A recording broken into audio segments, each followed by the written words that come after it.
Welcome to the Fantasy Shelf. Today, I'm doing a review for a fantasy book that needs no introduction, Shadow and Bone by Leigh BardugoThis. I was recommended this book while looking for a shorter fantasy novel.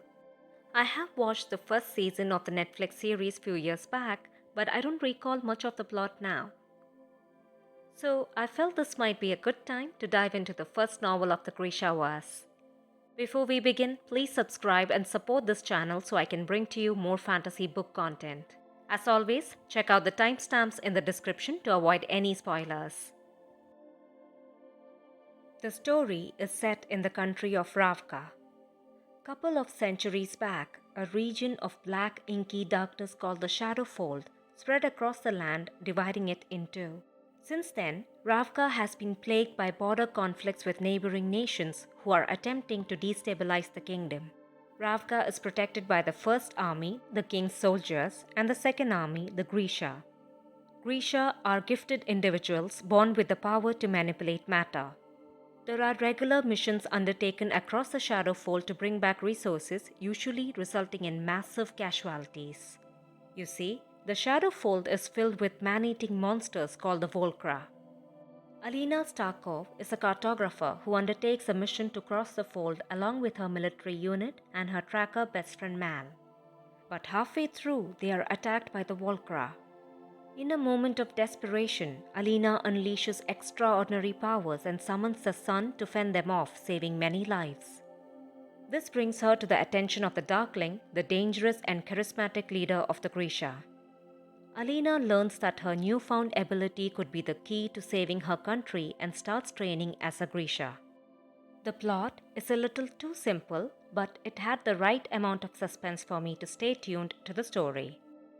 This is not an action-oriented novel. It follows the journey of a chosen one who was previously unaware of her powers and now has a huge responsibility on her shoulders.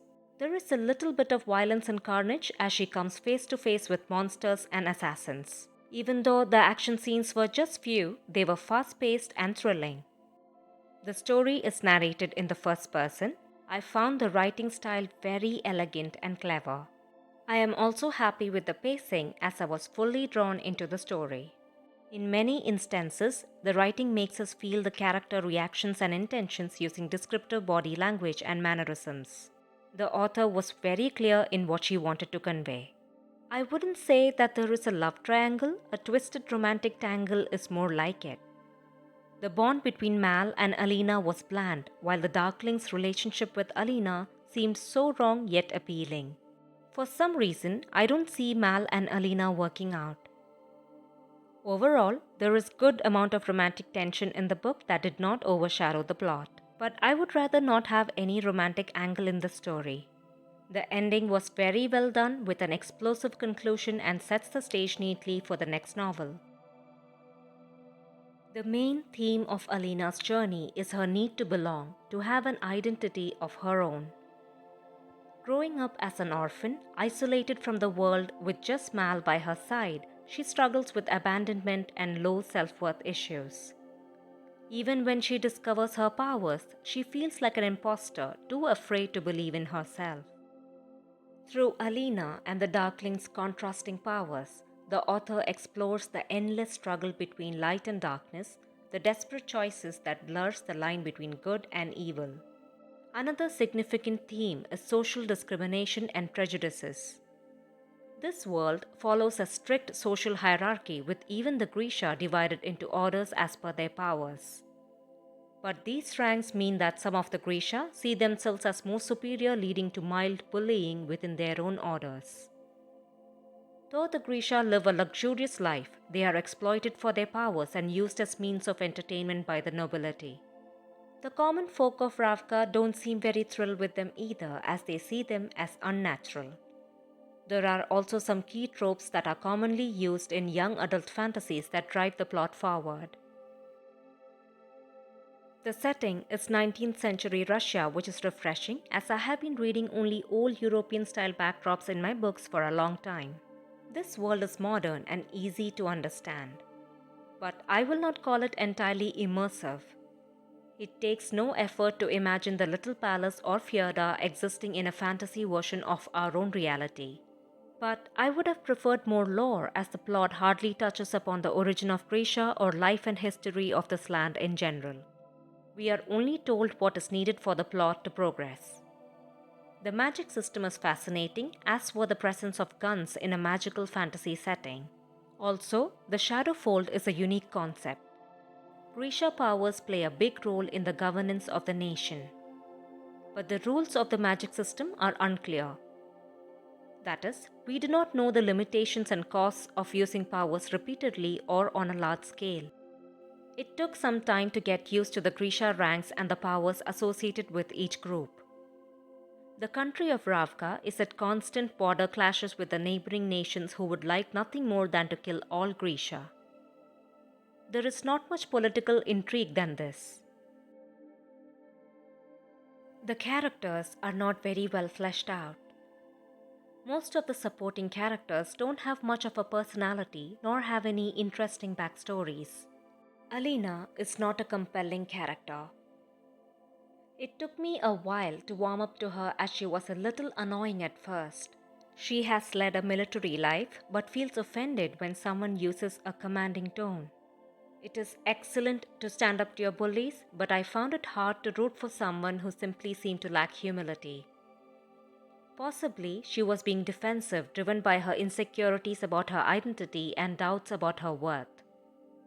I found Jenya and Bhagra more interesting than Alina too. However, Alina evolves and adapts over time, showing a more compassionate side. Towards the end, I admired her immense courage to set out on a lonesome journey and her fierce determination to not allow herself to be used as a pawn. The Darkling is a complex and better written character who has an aura of malice and charm. His appearances in the novel add the necessary intrigue and moral ambiguity to the plot. But at times, he comes across as a misguided youth and not someone with an ancient, mysterious past. The Darkling's ambitions and greed make him overlook the superior power of mercy and love, which is the moral of the story, I guess. Mal is not a memorable character, as he did not get much space in the story. All we know about him is that he is an excellent tracker, popular among women, and the only person Alina can truly rely on. He seems to be a plot device with a purpose to provide a grounding stability to Alina. Hopefully, this may change in the later books. Shadow and Bone is a coming-of-age story with strong themes of identity and the seductive pull of power weaved into it. I absolutely love the author's sincere storytelling, and her writing style shines throughout the novel. You may not enjoy it if you love books with a complex plot, multi-layered characters, and back-to-back action. I would recommend the book to those new to fantasy fiction and anyone wanting to watch or have watched the TV adaptation. All fantasy lovers who enjoy a light read with a unique premise would definitely cherish this story. It is not a lengthy read, and I completed the book in 13 hours. Sadly, this book did not live up to the hype for me. But the novel has heart, and I enjoyed it more than the TV adaptation. I'm rating this book as good with a score of 7 out of 10. I still have 2 more books to go in the series, and I am told it gets better, so there's that. What are your thoughts on Shadow and Bone? Do you have a favorite character? Please let me know in the comments. Don't forget to subscribe to the channel, and I will be back with more Shadow and Bone content. See ya!